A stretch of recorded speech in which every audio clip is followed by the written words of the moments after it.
हाय नमस्ते।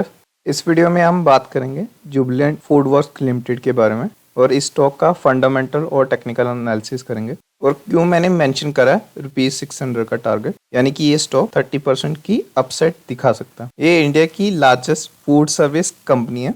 ये डोमिनोज की रेस्टोरेंट चेन रन करते हैं, डंकिन डोनट की चेन रन करते हैं, पोपाइस की, हांगकांग किचन, ये रेस्टोरेंट चेन रन करते हैं और इंडिया में अराउंड 1900 इनके डोमिनोज स्टोर्स हैं। सेम वे 32 पोपाया रेस्टोरेंट्स हैं, 25 डंकिन डोनट के रेस्टोरेंट हैं और मेन चीज जो जुबिलेंट फूडवर्क है ये डोमिनोज पिज्जा की वजह से फेमस है और मुझे लगता है डोमिनोज पिज्जा का कोई भी खास कॉम्पिटिटर नहीं है इंडिया में। इनकी जो पिज्जा की क्वालिटी है और जो सॉफ्टनेस है वो बाकी सभी ब्रांड से यूनिक है। तो जुबिलेंट फूड का जो ये डोमिनोज पिज्जा है ये मैं कहूँगा भी इनका यूनिक काइंड ऑफ प्रोडक्ट है जिसका कोई भी बड़ा कंपटीशन नहीं है मार्केट में। अब उसका फंडामेंटल एनालिसिस कर लेते हैं। तो अगर आप जुबिलेंट फूड की शेयर होल्डिंग देखेंगे तो जो पब्लिक है उसके पास सिर्फ 7.97% है और ज्यादातर जो हिस्सा है वो प्रमोटर के पास है और एफआई और डीआई की भी अच्छी खासी होल्डिंग है इस कंपनी में। पब्लिक के पास बहुत ही कम क्वांटिटी है जो कि अच्छी बात है, क्योंकि जो पब्लिक और रिटेल इन्वेस्टर होते हैं ये जल्दी पैनिक में आ जाते हैं। अगर स्टॉक में थोड़ी सी सेलिंग आती है ये प्रेशर में आके एकदम से सेलिंग स्टार्ट कर देते हैं। और अगर आप पिछले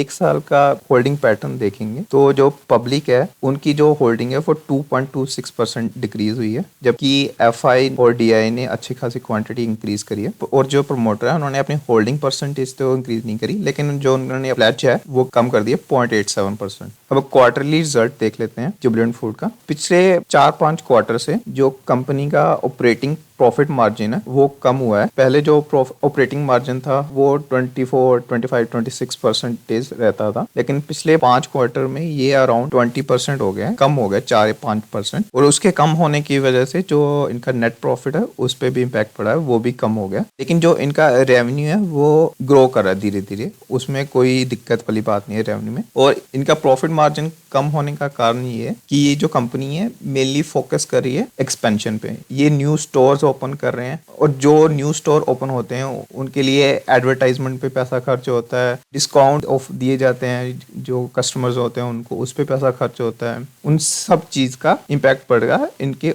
ऑपरेटिंग प्रॉफिट मार्जिन पे। तो जो इनका दिसंबर का क्वार्टरली रिजल्ट है उसको मैं एवरेज मानूंगा। और अगर आप इनका ईयरली रिजल्ट देखेंगे तो आप देखेंगे कि इनका जो year by year revenue increase हो रहा है, क्योंकि ये एक्सपेंशन पे फोकस है। तो न्यू स्टोर ऐड अप होते हैं तो ऑब्वियसली बात है रेवेन्यू बढ़ता ही है कंपनी का। लेकिन इनका जो प्रॉफिट है वो भी धीरे धीरे बढ़ रहा है, लेकिन 2023 में थोड़ा कम रहा है पिछले ईयर के कंपेरिजन में। सेम रीजन जो प्रॉफिट मार्जिन है वो थोड़े कम हुए हैं। अगर आप इस कंपनी की कैश फ्लो स्टेटमेंट देखें तो ये कंपनी अच्छा खासा कैश जनरेट कर रही है और जो कैश जनरेट कर रही है इसका मेजर पार्ट अराउंड 16% ये जो कैश है वो दोबारा से कंपनी में इन्वेस्ट कर रही है, जो कि अच्छी बात है कंपनी के लिए। अभी कैश इस कंपनी के पास 30 करोड़ है, जो कि बहुत कम है। और इस स्टॉक में इनसाइडर ट्रेडिंग भी हो रही है। एसबीआई म्यूचुअल फंड ने 2 बार बल्क में शेयर उठाए हैं, एक 24 जनवरी को और एक 15 फेब को इस प्राइस के अराउंड। और जो Jubilant foodwork employees welfare trust है वो भी उन्होंने भी अच्छी खासी क्वांटिटी उठाई है 27 फरवरी को अराउंड 500 की एवरेज प्राइस के अराउंड। तो इसका मतलब जो डीआई है या कंपनी है वो बुलिश है स्टॉक के अराउंड। कंपनी का मार्केट कैपिटलाइजेशन 13,000 करोड़ के अराउंड है और करंटली जो इसका पी रेशो वो 138 के अराउंड है और पीवी रेशो जो है वो 14.9 के अराउंड है। पी रेशो और पीबी रेशो बहुत ही हाई है कंपनी का। ये पी रेशो हाई होने का रीजन यही है कि जो इनके प्रॉफिट मार्जिन पे इम्पैक्ट हुआ उसके वजह से पी हाई है, अदरवाइज इस कंपनी में कोई दिक्कत वाली बात नहीं है। और ये जो कंपनी है ऑलमोस्ट डेप्थ फ्री कंपनी है और 32 एनालिस्ट ने इस स्टॉक में रिकमेंडेशन दी है। कुछ ने सेल की रेटिंग दी है, कुछ ने होल्ड के लिए बोला है और कुछ स्ट्रॉन्ग बाय के लिए बोल रहे हैं। जो एनालिस्ट है जो सेलिंग के लिए बोल रहे हैं, मैंने उनकी रिपोर्ट पढ़ी है, वो भी यही बोल रहे हैं कि क्योंकि ये कंपनी एक्सपेंशन पे मेन फोकस है, इस कंपनी का एक्सपेंशन की वजह से इनके जो प्रॉफिट मार्जिन है उस पे इम्पैक्ट रहेगा, उस पे प्रेशर रहेगा। जुबिलेंट फूडवर्क है फंडामेंटली स्ट्रॉन्ग कंपनी है, इस कंपनी में कोई भी दिक्कत वाली बात नहीं है। और अब बात कर लेते हैं मैंने 600 रुपीज का टारगेट क्यों मेंशन किया था। तो ये टारगेट दिया गया था आईसीआईसीआई सिक्योरिटीज द्वारा 1 फरवरी को। ये उसका लिंक है और जैसे कि हमने डिस्कस करा कुछ एनालिस्ट होल्ड की रेटिंग दे रहे हैं, कुछ सेल की दे रहे हैं, कुछ बाय की दे रहे हैं। जो प्रभुदास लीलाधर है उन्होंने होल्ड की रिकमेंडेशन दी है, उन्होंने 500 का टारगेट दिया है। सेम वे HDFC सिक्योरिटी ने सेल की रेटिंग दी है, लेकिन उन्होंने भी 500 का टारगेट ही दिया है। और अभी ये स्टॉक 460 रुपीज के आसपास ट्रेड कर रहा है, यानी कि 7% के अराउंड नीचे चल रहा है 500 रुपीज के प्राइस से भी।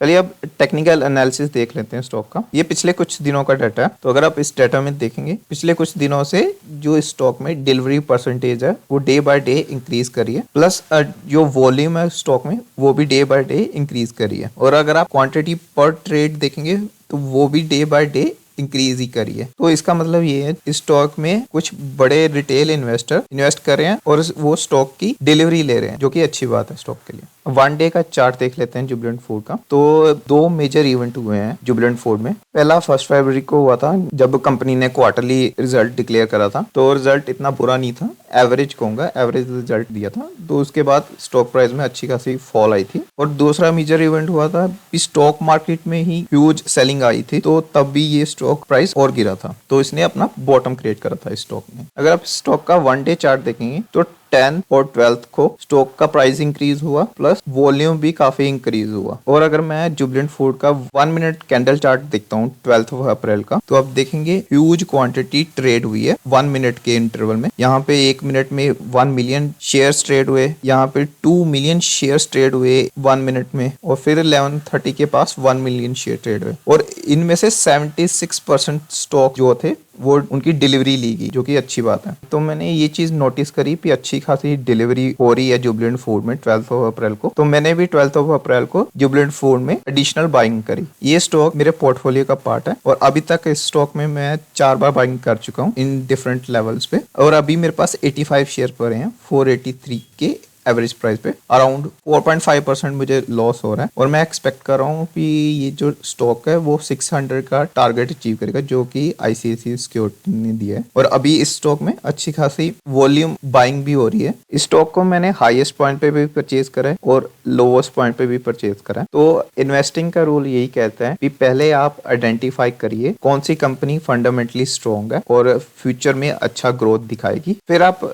जब कंपनी आइडेंटिफाई कर ले तो आप उस स्टॉक में एंटर कर जाए स्मॉल क्वांटिटी में। और अगर स्टॉक का प्राइस प्री फॉल डिक्लाइन भी कर जाता है तो आपको घबराना नहीं है, धीरे धीरे उस स्टॉक को लोअर लेवल पे और परचेज करना है और अपनी जो एवरेज प्राइस है उसको कम करना है, ताकि जब फ्यूचर में वो स्टॉक राइज करे तो आप अच्छा खासा प्रॉफिट अर्न कर सकें। तो ये था जुबिलेंट फूड के शेयर के रिगार्डिंग। चलिए एक क्विक समरी देख लेते हैं इस वीडियो की। ये कंपनी फंडामेंटली स्ट्रांग है और इसका प्रोडक्ट पोर्टफोलियो स्ट्रांग है। डोमिनोज पिज्जा की बहुत ही स्ट्रांग प्रेजेंस है और इनके रेस्टोरेंट्स भी पूरे इंडिया में हर जगह आपको मिल जाएगा। बहुत ही वाइड प्रेजेंस है इनके रेस्टोरेंट्स की। और इस कंपनी का अभी मेन फोकस एक्सपेंशन पे है। ये बहुत ही रैपिडली न्यू स्टोर ओपन कर रहे हैं और इस कंपनी का ईयर बाय ईयर रेवेन्यू भी इंक्रीज कर रहा है। इनसाइडर बाय कर रहे हैं इसमें। ये कंपनी डेप्थ फ्री है, ये कंपनी के पॉजिटिव साइड के पॉइंट है। इसके कुछ डीमेरिट्स भी हैं। इस कंपनी का PE/PB रेशो काफी हाई है, लेकिन जो स्ट्रॉन्ग कंपनी होती है उनका PE/PB रेशो हाई रहता है। जो एनालिस्ट है उनका मिक्स्ड रिव्यू है, कुछ बाय बोल रहे हैं, कुछ सेल बोल रहे हैं, कुछ होल्ड करने को बोल रहे हैं। और जो एनालिस्ट सेल करने को बोल रहे हैं उनका मेन कंसर्न यही है कि जो कंपनी का फोकस एक्सपेंशन पे बहुत ज्यादा है, जिसकी वजह से जो प्रॉफिट मार्जिन है उस पर प्रेशर रहेगा कंपनी के। और जो